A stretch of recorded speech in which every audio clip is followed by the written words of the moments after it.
Hi! Welcome to my vlog.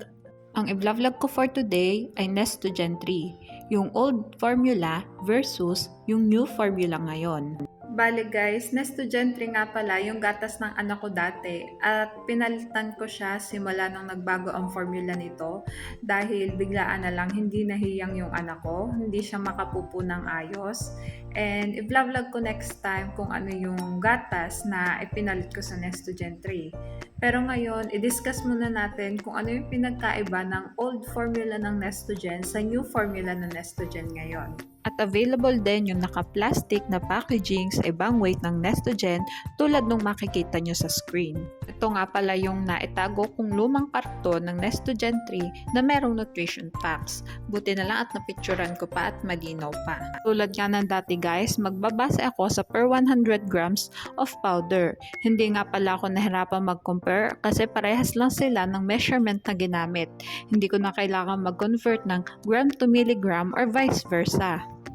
Mahalagang paalala, breast milk is the best milk for babies. Okay, simulan na natin. Sa energy, fat, linoleic acid, DHA, carbohydrates, sugar, and lactose, lamang ang old formula. Samantalang lamang naman ng new formula sa linolenic acid. At pantay lang ang dalawang gatas sa protein at wala namang DHA ang new formula. Lamang ang old formula sa first category. Let's proceed naman sa minerals. Lamang ang old formula sa phosphorus at copper. Samantalang lamang naman ang new formula sa sodium at iron. Ngunit pantay sila sa potassium, chloride, calcium, and magnesium. Sa iodine, manganese, and selenium, lamang ang old formula. Samantalang lamang naman ang new formula sa zinc. Lamang ang old formula sa minerals. Sa vitamins naman tayo. Sa vitamin A, lamang ang old formula. Ngunit sa vitamin E, vitamin C, vitamin B1, vitamin B2, and niacin, lamang ang new formula. Ngunit pantay naman ang dalawang gatas sa vitamin D and sa vitamin K. Sa pantothenic acid, lamang ang old formula. Ngunit sa vitamin B6, vitamin B12, and biotin, lamang ang new formula. Ngunit wala naman itong choline. Lamang ang new formula sa vitamins. Makikita nga din natin na may probiotics ang old formula unlike dun sa new formula.